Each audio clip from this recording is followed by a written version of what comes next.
जय श्री कृष्णा, हर हर महादेव। स्वागत है आप सभी का आपके अपने चैनल हमारे संस्कार में। आज हम आपके लिए लेकर आए हैं चैत्र मास कथा अध्याय 4। लेकिन कथा शुरू करने से पहले आप सभी से नम्र निवेदन है कि प्लीज़ जो चैनल पर नए हैं चैनल को सब्सक्राइब करें, वीडियो को लाइक करें, ज़्यादा से ज़्यादा शेयर करें, बेल आइकन को भी अवश्य ही दबाएं। कमेंट्स बॉक्स में जय श्री कृष्णा हर हर महादेव लिखना ना भूलें। परम पिता परमेश्वर की कृपा आप सभी पर हमेशा बनी रहे। आइए अब हम सुनने जा रहे हैं चैत्र मास महात्म्य का चौथा अध्याय। और आज के इस चौथे अध्याय में हम आपको षष्ठी देवी की कथा और उनके व्रत और उनका महत्व क्या है।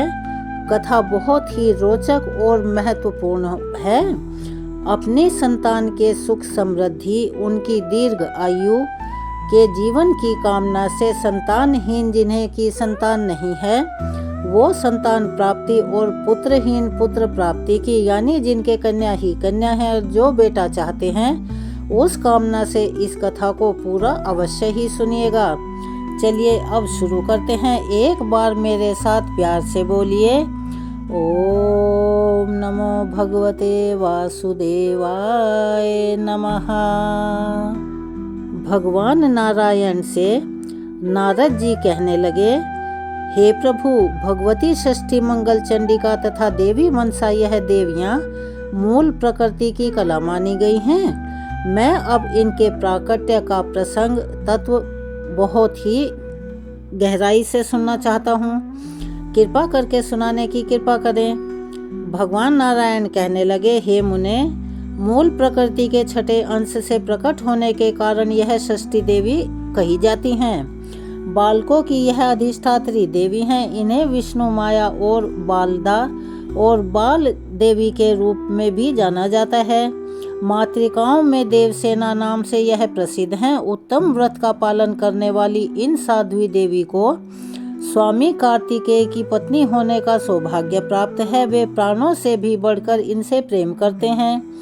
बालकों को दीर्घायु बनाना यानी लंबी उम्र प्रदान करना और उनका भरण पोषण और रक्षा करना इनका स्वाभाविक गुण है। यह सिद्धि योगिनी देवी अपने योग के प्रभाव से बच्चों के पास सदा विराजमान रहती हैं और ब्राह्मण इनकी पूजा विधि विधान के साथ ही एक उत्तम इतिहास भी सुनाता हूँ। कृपया ध्यान से सुनो। वीर्यव्रत नाम के एक राजा थे। उनके पिता का नाम था स्वयंभू मनु। वीर्यव्रत योगी राज होने के कारण विवाह नहीं करना चाहते थे। तपस्या में उनकी विशेष रुचि थी, परंतु ब्रह्मा जी की आज्ञा और सत्य प्रयत्न के प्रभाव से उन्होंने विवाह कर ही लिया। हे मुने, विवाह के बाद बहुत लंबे समय तक जब उन्हें कोई संतान प्राप्त नहीं हुई तब कश्यप जी ने उनसे पुत्रेष्टि यज्ञ करवाया। राजा की प्रेयसी पत्नी का नाम मालिनी था। मुनि ने उन्हें चरु प्रदान किया। चरु ग्रहण करने के बाद रानी मालिनी गर्भवती हो गई। इसके बाद स्वर्ण के समान प्रतिभा वाले एक कुमार की उत्पत्ति यानी जन्म हुआ, परंतु संपूर्ण अंगों से संपन्न वह कुमार मरा हुआ था। उसकी आंखें उलट चुकी थी। उसे देखकर समस्त नारियां जो वहां मौजूद थी और बंधु बांधवों की जो स्त्रियां थी सभी रोने लगे। पुत्र के असहाय शोक से कारण माता को भी मूर्छा आ गई यानी बेहोश हो गई। हे मुने, राजा प्रियव्रत उस मृत बालक को लेकर शमशान में जा पहुँचे। उस एकांत भूमि में पुत्र को छाती से लगाकर आंखों से आंसुओं की धारा बहाने लगे यानी अनवरत रोने लगे। इतने में ही उन्हें वहां एक दिव्य विमान दिखाई पड़ा। वह विमान शुद्ध स्फटिक मणि के समान चमक रहा था और अमूल्य रत्नों से बना हुआ था। तेज से जगमगाते हुए उस विमान की रेशमी वस्त्रों से अनुपम शोभा हो रही थी। अनेक प्रकार के अद्भुत चित्रों से वह सजा हुआ था। पुष्पों की माला से भी सुसज्जित था। उसी पर बैठी हुई मन को मुग्ध करने वाली एक परम सुंदरी देवी को राजा प्रियव्रत ने देखा। श्वेत चंपा के फूल के समान उनका उज्जवल वर्ण था। सदा स्वस्थिर तारुण्य से शोभा पाने वाली वे देवी मंद मंद मुस्कुरा रही थी। उनके मुख पर प्रसन्नता छाई हुई थी। रत्नमयी भूषण उनकी छवि को और भी बढ़ा रहे थे। योग शास्त्र में पारंगत वे देवी भक्तों पर अनुग्रह करने के लिए आतुर थी। ऐसा जान पड़ता था वे मानो मूर्ति कृपा ही हो। उनके सामने विराजमान देखकर राजा ने अपने बालक को भूमि पर रख दिया और बड़े आदर के साथ उनकी पूजा और स्तुति की। नारद, उस समय स्कंद की प्रिया देवी षष्ठी अपने तेज से दैदीप्यमान हो रही थी, यानी कि बहुत चमक रही थी। उनका शांत विग्रह ग्रीष्मकालीन सूर्य के समान चमक रहा था। उन्हें प्रसन्न देखकर राजा ने पूछा, हे सुशोभने, सुव्रते, वरानने, तुम कौन हो? तुम्हारे पतिदेव कौन है और तुम किसकी कन्या हो? तुम तो स्त्रियों में धन्यवाद और आदर की पात्र हो। नारद जगत को मंगल प्रदान करने में प्रवीण तथा देवताओं को युद्ध भूमि में सहायता पहुंचाने वाली वे भगवती देवसेना थी। पूर्व समय में देवता दैत्यों से ग्रस्त हो चुके थे। इन देवी ने स्वयं सेना बनकर देवताओं का पक्ष लेकर युद्ध किया था। इनकी कृपा से देवता विजयी हो गए थे, अतः इनका नाम देवसेना पड़ गया था। महाराज प्रियव्रत की बात सुनकर वे उनसे कहने लगी, हे राजन, मैं ब्रह्मा की मानसी कन्या हूँ। जगत पर शासन करने वाली मुझ देवी का नाम देवसेना है। विधाता ने मुझे उत्पन्न करके स्वामी कार्तिकेय को सौंप दिया है। मैं संपूर्ण मातृकाओं में प्रसिद्ध हूँ। स्कंद की पतिव्रता स्त्री होने का गौरव मुझे प्राप्त है। भगवती मूल प्रकृति के छठे अंश से प्रकट होने के कारण मैं पूरे संसार में देवी षष्ठी के नाम से प्रसिद्ध हूँ। मेरे प्रसाद से पुत्रहीन व्यक्ति सुयोग्य पुत्र, प्रियाहीन जन प्रिया, दरिद्री धन और कर्मशील पुरुष कर्मों के उत्तम फल को प्राप्त कर लेते हैं। राजन, सुख, दुख, भय, शोक, हर्ष, मंगल, संपत्ति और विपत्ति, यह सब कर्म के अनुसार ही मिलते हैं। अपने ही कर्म के प्रभाव से पुरुष अनेक पुत्रों का पिता होता है और कुछ लोग पुत्रहीन भी होते हैं। किसी के मरा हुआ पुत्र होता है और किसी को दीर्घायु पुत्र मिलता है। यह सब कर्म के ही फल है। गुणी अंगहीन अनेक पत्नियों का स्वामी और जो पत्नी रहित रूपवान, रोगी और धर्मी होने में मुख्य कारण अपने कर्म ही हैं। कर्म के कारण ही व्याधियां होती हैं और पुरुष आरोग्यवान भी हो जाता है। अतः राजन, कर्म सबसे बलवान है, यह बात श्रुतियों में कही गई है। हे मुने, इस प्रकार कहकर देवी षष्ठी ने उस बालक को उठा लिया और अपने महान ज्ञान के प्रभाव से खेल ही खेल में उसे दोबारा से जीवन दान दे दिया, यानी जीवित कर दिया। अब राजा ने देखा तो स्वर्ण के समान प्रतिभा वाला वह बालक हंस रहा था। अभी महाराज प्रियव्रत उस बालक की ओर देख ही रहे थे कि देवी देवसेना उनसे अनुमति लेकर चलने को तैयार हो गई। ब्राह्मण उस समय देवी ने राजा से कर्म निर्मित वेदोक्त वचन कहा।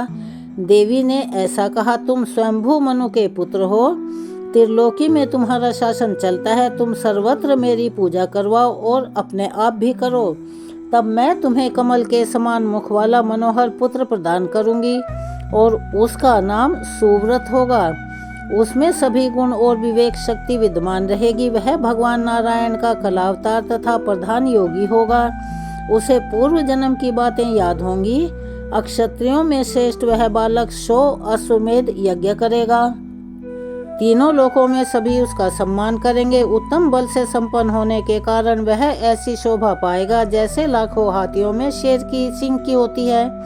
वह धनी गुणी शुद्ध विद्वानों का प्रेम भाजन तथा योगियों, ज्ञानियों और तपस्वियों का सिद्ध रूप होगा।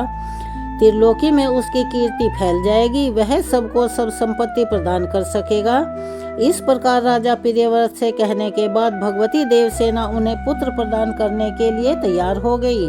राजा प्रियव्रत ने पूजा की सभी बातें स्वीकार कर ली। इस तरह से भगवती देवसेना उन्हें उत्तम वर देकर स्वर्ग के लिए प्रस्थान कर गई। राजा भी प्रसन्न होकर मंत्रियों के साथ अपने घर वापस आए। आकर पुत्र के विषय में सारी बातें सबसे कह सुनाई।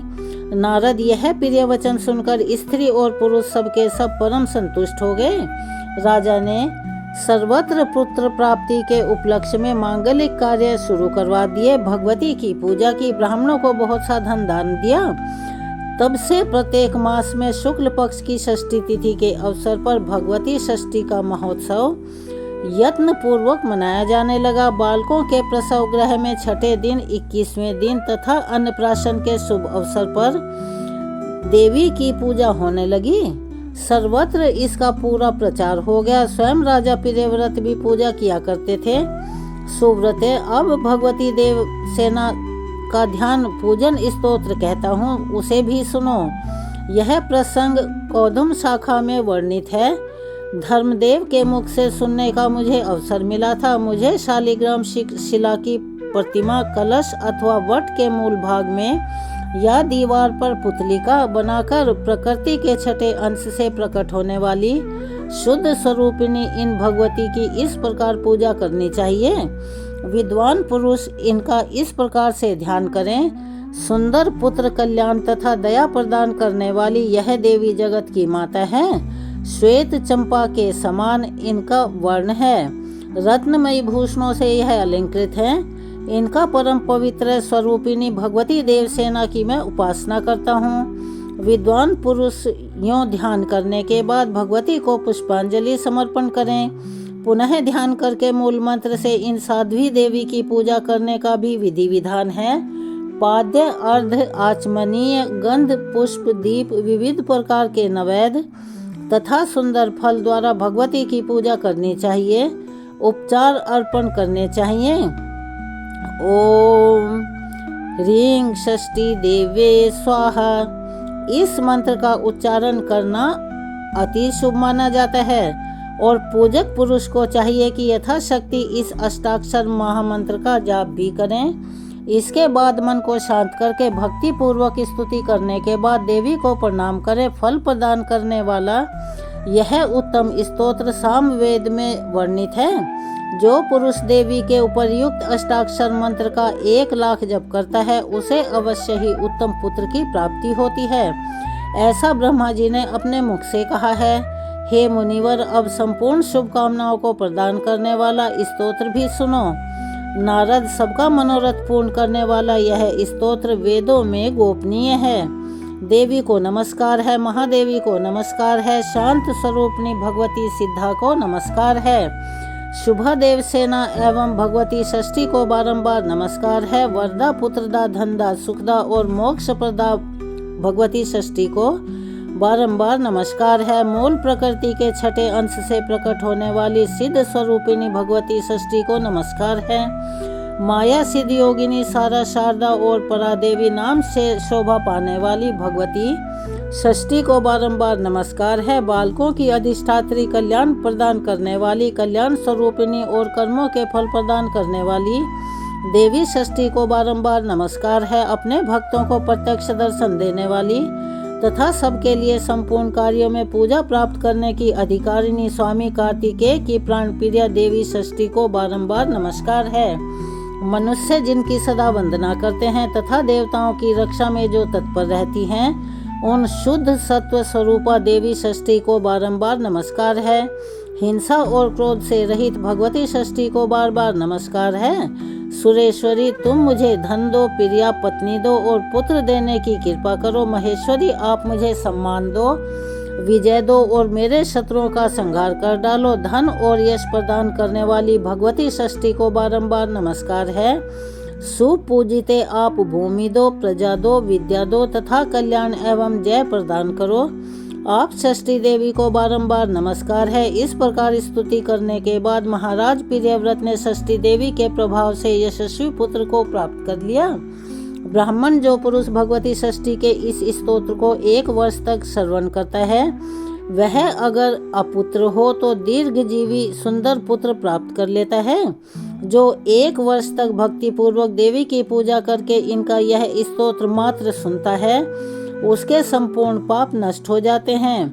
महान बंध्या यानी बांझ स्त्री भी इनके प्रसाद से संतान प्रसव करने की योग्यता प्राप्त कर लेती है।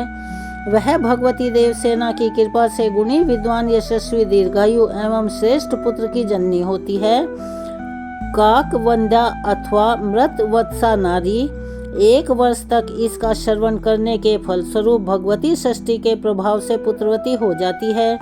यदि बालक को रोग हो जाए तो उसके माता पिता 1 मास तक इस स्तोत्र का श्रवण करें तो षष्ठी देवी की कृपा से उस बालक की व्याधियां शांत हो जाती हैं। प्रिय भक्तजनों, आज के अपनी इस कथा के वृतांत को हम यहीं विराम देते हैं। इसके आगे का प्रसंग और वृतांत हम अपनी आने वाली वीडियो में सुनाएंगे। चलिए अब हम सब मिलकर सुनते हैं श्री तुलसी महारानी की चालीसा। जय जय तुलसी भगवती सत्यवती सुखदानी, नमो नमो हरि प्रेयसी श्री वृंदा गुण खानी। श्री हरि शीश विराजनी देहु अमर वर अम्ब, जनहित है वृंदावनी अब ना करहु विलम्ब। धन्य धन्य श्री तुलसी माता, महिमा अगम सदा श्रुति गाता। हरि के प्राण हो से तुम प्यारी, हरि ही हेतु कीन्हो तप भारी। जब प्रसन्न है दर्शन दीन्हो, तब कर जोरी विनय उस कीन्हो। हे भगवंत कंत मम हो, दीन जानि जन छाड़हु छोहु।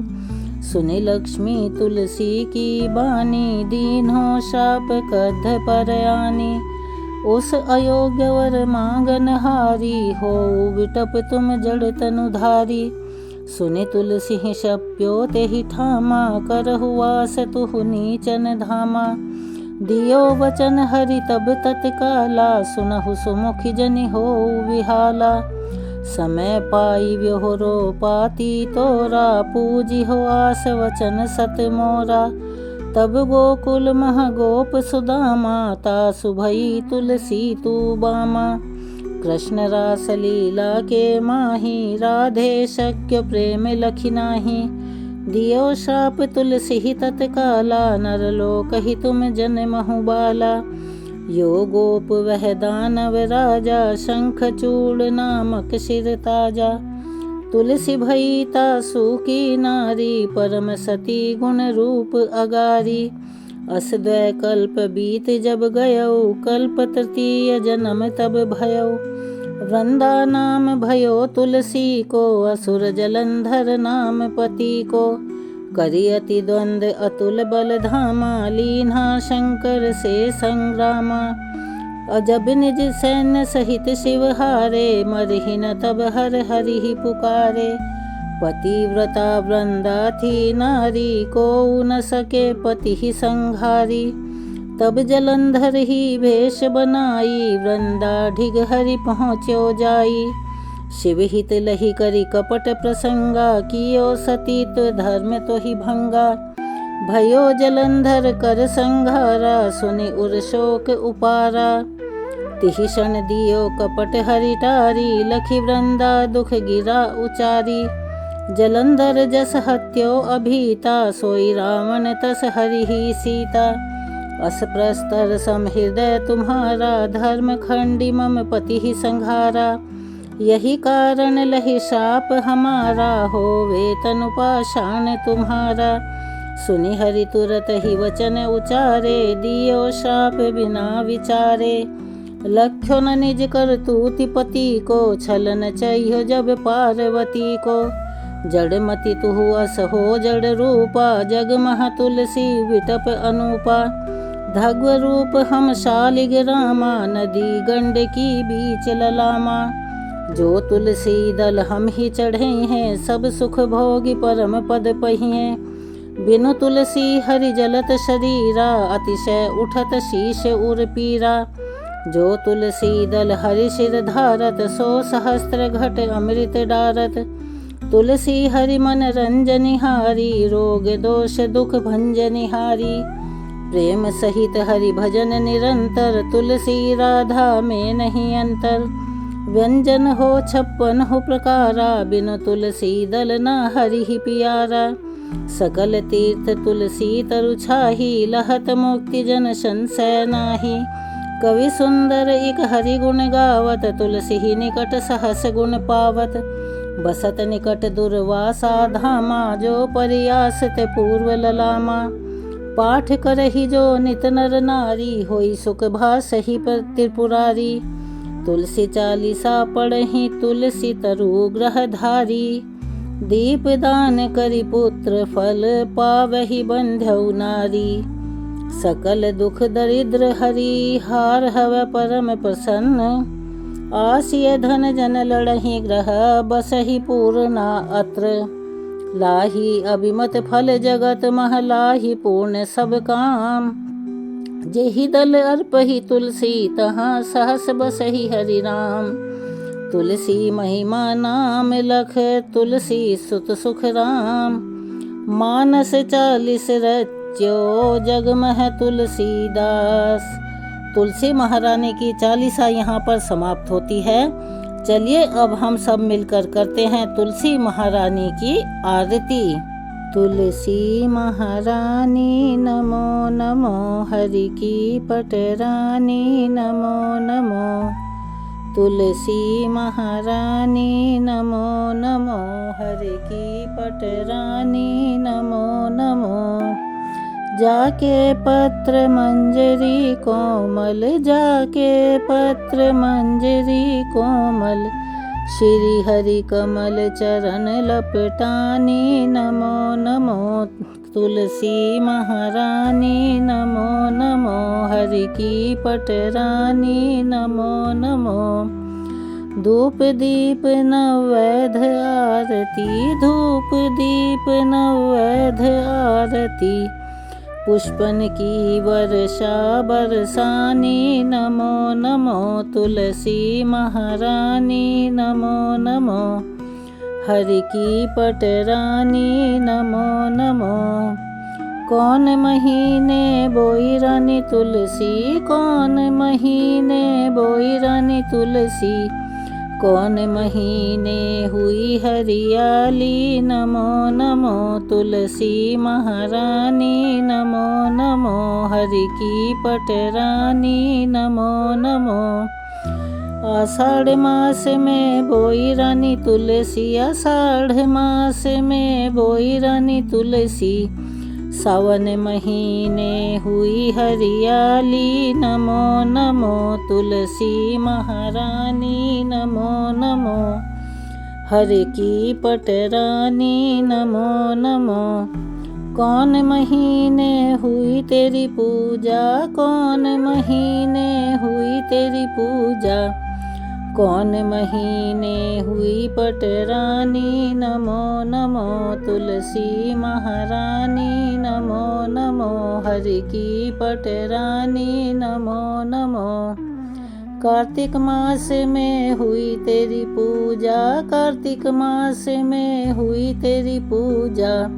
मंगसिर मास हुई पटरानी नमो नमो। तुलसी महारानी नमो नमो, हरि की पटरानी नमो नमो। जो तुलसी को सवेरे गाए, जो तुलसी को सवेरे गाए। श्री कृष्ण के दर्शन पाए नमो नमो। तुलसी महारानी नमो नमो, हरि की पटरानी नमो नमो। जो तुलसी को दोपहर को गाए, जो तुलसी को दोपहर को गाए। खीर खांड का भोग लगाए नमो नमो। तुलसी महारानी नमो नमो, हरि की पटरानी नमो नमो। जो तुलसी को सांझ को गाए, जो तुलसी को सांझ को गाए। श्री कृष्ण की आरती उतारे नमो नमो। तुलसी महारानी नमो नमो, हरि की पटरानी नमो नमो। जो तुलसी को रात को गाए, जो तुलसी को रात को गाए। श्री कृष्ण के चरण दबाए नमो नमो। तुलसी महारानी नमो नमो, हरि की पटरानी नमो नमो। 56 भोग 3600 व्यंजन, 56 भोग 3600 व्यंजन। बिन तुलसी हरि एक न मानी, नमो नमो तुलसी महारानी, नमो नमो हरि की पटरानी, नमो नमो। सब सखी मैया तेरो यश गावे, सब सखी मैया तेरो यश गावे, भक्ति दान दीजे महारानी, नमो नमो तुलसी महारानी, नमो नमो हरि की पटरानी, नमो नमो तुलसी महारानी, नमो नमो हरि की पटरानी, नमो नमो। आइए अब हम सब मिलकर करते हैं भागवत की आरती। कहा जाता है कि चैत्र के महीने में भागवत की आरती करने का पुण्य अक्षय होता है और 1000 यज्ञों के बराबर पुण्य मिलता है। श्री भागवत भगवान की है आरती, भागवत भगवान की है आरती, पापियों को पाप से है तारती, श्री भागवत भगवान की है आरती, पापियों को पाप से है तारती। ये अमर ग्रंथ ये मुक्ति पंथ, ये पंचम वेद निराला है, नव ज्योति जलाने वाला है। हरि नाम यही हरि धाम यही, हरि नाम यही हरि धाम यही, यही जग मंगल की आरती, पापियों को पाप से है तारती, श्री भागवत भगवान की है आरती, पापियों को पाप से है तारती।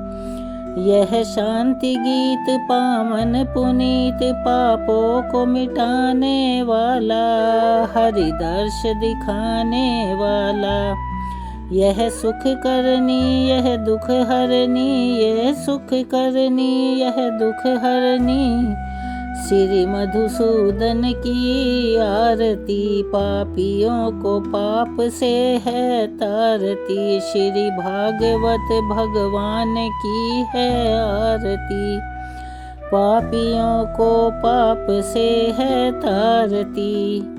यह मधुर बोल जग फंद खोल, सन्मार्ग दिखाने वाला, श्री राम यही घनश्याम यही, श्री राम यही घनश्याम यही, यही प्रभु की महिमा की आरती, पापियों को पाप से है तारती, श्री भागवत भगवान की है आरती, पापियों को पाप से है तारती, श्री भागवत भगवान की है आरती, पापियों को पाप से है तारती।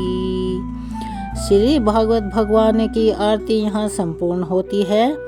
जैसा कि हम सभी से कहते हैं कि प्लीज़ जो भी चैनल पर नए हैं वो चैनल को सब्सक्राइब करें, वीडियो को लाइक करें, ज़्यादा से ज़्यादा शेयर करें, बेल आइकन को भी अवश्य ही दबाएं। कमेंट्स बॉक्स में जय श्री कृष्णा, राधे राधे, हर हर महादेव लिखना ना भूलें।